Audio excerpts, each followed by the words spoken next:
Hi friends. मैं कई दिन से मेरे माइंड में एक बात चल रही थी। इतनी बिज़ी ओपीडी, इतने पेशेंट्स और पेशेंट्स में हर पेशेंट में एक नई अप्रोच, नया सब देखने को मिलता है, क्योंकि every case is a new case. So मैं अभी डॉक्टर शशिकांत तिवारी जी की जो बुक है रिपर्टरी की, इसेंशियल्स ऑफ रिपर्टराइजेशन, इसको इसके थोड़े पन्ने पलट रहा था। तो इसमें एक सेकंड चैप्टर है, स्टेप्स टू रिपर्टराइजेशन, या इसको बोलते हैं प्री रिक्विजिट्स ऑफ रिपर्टराइजेशन। मीन्स रिपर्टराइजेशन करने तक के लिए हमें क्या क्या स्टेप्स से गुजरना पड़ता है, जिसमें सबसे पहले केस टेकिंग है, फिर रिकॉर्ड एंड इंटरप्रिटेशन है, थर्ड है इसमें defining the problem. Shashikant sir ने इतना सुंदर इस चीज़ को लिखा है, इतना सुंदर लिखा है, जो हनीमैन साहब ने हमेशा कहा कि भाई हर पेशेंट में, हर इंडिविजुअल पेशेंट में का जो डिजीज़ है उसका एक्सप्रेशन भले ही एक जैसा हो, मगर वो इंडिविजुअल डिफरेंट इंडिविजुअल है।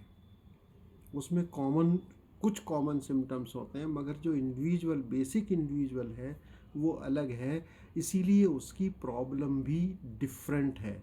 तो हम पूरा केस लेने के बाद में, जब केस ले लेते हैं, रिकॉर्ड कर लिया, इंटरप्रिटेशन भी कर लिया, उसके बाद हम उसको ये सीखते हैं कि इसकी प्रॉब्लम क्या है, basic what is the problem of this person, उसकी होम्योस्टेसिस कैसे गड़बड़ हुई। तो इसके बारे में इन्होंने डिफाइनिंग द प्रॉब्लम को डिस्क्राइब किया है, and that is very very nice. आज तक शायद ये हम लोग इतना उस डेप्थ में नहीं समझे इसको। मैं इसको थोड़ा सा पढ़ता हूँ। डिफाइनिंग द प्रॉब्लम 2.3 इन्होंने उस पर पेज नंबर 38 पे दिया है। Once the case is taken well, interpreted and recorded properly, the physician should be in position to define the problem precisely। कि भाई इस बंदे के साथ मसला क्या है, इस बंदे के साथ हुआ क्या है, इस बंदे के साथ प्रॉब्लम क्या है। The record should guide him to understand the person and his disease. The sickness of the person expresses itself at his various levels, and to bring all such expressions together to get a whole picture। यहाँ कुछ है, उधर कुछ है, बचपन में कुछ है, फिर कुछ और हुआ उसके साथ, फिर कुछ और हुआ, फिर उसका डिस्पोजिशन है, कुछ डिफरेंट चीज़ें हैं। तो वो सब मिला के कलेक्टिवली इसकी मेन प्रॉब्लम क्या है, ये हमें देखना है। तो the sickness of the person expresses itself in various level, and to bring all such expressions together to get a whole picture requires a clear understanding of what Hahnemann stated. Bracket ये inverted comma में लिखते हैं, what is to be cured in a disease, that is to say in every individual case of disease. Every individual case of disease में क्या है जो उसमें ठीक करना है, उसकी की कहाँ फंसी है, उसकी की कौन सी ऐसी की थी जिसने उसको बीमार किया। To define a problem means to define the individual who is facing a problem. The individual is fully revealed to a physician from the effects of different events associated with him, as well as from the related data collected from various sources। जितनी भी उसने बताया, जो भी उसके attendant ने बताया, जो आपने ऑब्जर्व किया, इन सब की कलेक्टिव इन्फॉर्मेशन सबको कलेक्ट करके तब हम ये बात समझते हैं, इस बात पे जाते हैं कि भाई इस बंदे की ये प्रॉब्लम है, ये बंदा ये है, इसलिए इसमें ये एक चीज़ है जिस पे हमें काम करना है। Data collected from the various sources, diagnosis of the disease which is of crucial importance would segregate the peculiar characteristics expression from the common ones. जो डायग्नोसिस है उससे हम कॉमन सिम्टम्स एक्सक्लूड कर सकते हैं। एंड जो इसमें सबसे इम्पॉर्टेंट बात है वो है द प्रॉब्लम डेफिनिशन इंक्लूड्स। कमाल की बात यहाँ है, ये डॉक्टर शशिकांत तिवारी जी ने लिखा है और मैं सल्यूट करता हूँ इस बंदे को। The problem definition includes knowing the patients predisposition.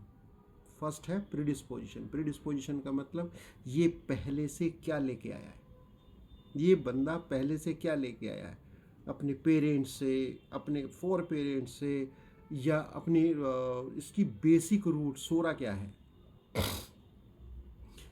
फिर डिस्पोजिशन, ये बंदा खुद में क्या है, इसकी क्या प्रवृत्ति है, ये खुद क्या है, इसकी प्रवृत्ति क्या है। फिर डायथेसिस। डायथेसिस का मतलब है ये क्या क्या बीमारी पैदा करने वाला की प्रवृत्ति रखता है। कैसी डायथेसिस, ये रूमेटॉइड डायथेसिस है, या इसको यूरिक एसिड डायथेसिस है, या डायबिटीज़ की डायथेसिस है, कौन सी डायथेसिस है। और फिर लास्ट में है इसका डिजीज़ एक्सप्रेशन, जो जिस डिजीज़ से ये ग्रसित है। इन चार चीज़ों को कितना बड़ा रिलेवेंस है, जो हमारा सोरा से लेके और अभी जर्नी ऑफ डिजीज तक ये पूरा हो जाता है। Predisposition, disposition, diathesis and disease. Thus, only by precisely defining the problem, a physician would be in a position to go ahead further in the right direction.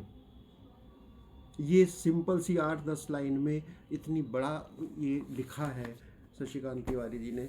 बहुत समय से इस बात को मैं समझने की कोशिश कर रहा था, मुझे लग रहा था कि ये कितना इम्पोर्टेंट चीज़ है, इन्होंने उसको कॉज से लेके कॉज, एक्सप्रेशन, डिस्पोजिशन और तुम्हारे डिजीज़ सबको एक साथ करके कहा। और तब इन्होंने कहा कि ये सारी की सारी चीज़ें इम्पोर्टेंट हैं। जैसे कि हनीमैन साहब ने कहा 153 में कि भाई PQRS चाहिए। फिर 210 और 211 इनमें बोलते हैं कि और कई सारे और एफ में बोलते हैं कि डिस्पोजिशन के अलावा, कोई डिस्पोजिशन के बिना कोई मेडिसिन करेक्ट हो ही नहीं सकती। डिस्पोजिशन उसका चाहिए। और डिजीज़ में क्या पिकुलियरिटी है, तो पिकुलियरिटी ऑफ डिजीज़, डिस्पोजिशन, और उसका कॉज क्या है। अगर आपको कहीं से सोरा मिलता है, what we are saying about miasm means what are the basic causes, fundamental causes of the disease which are going on and progressing the disease, right? Thank you.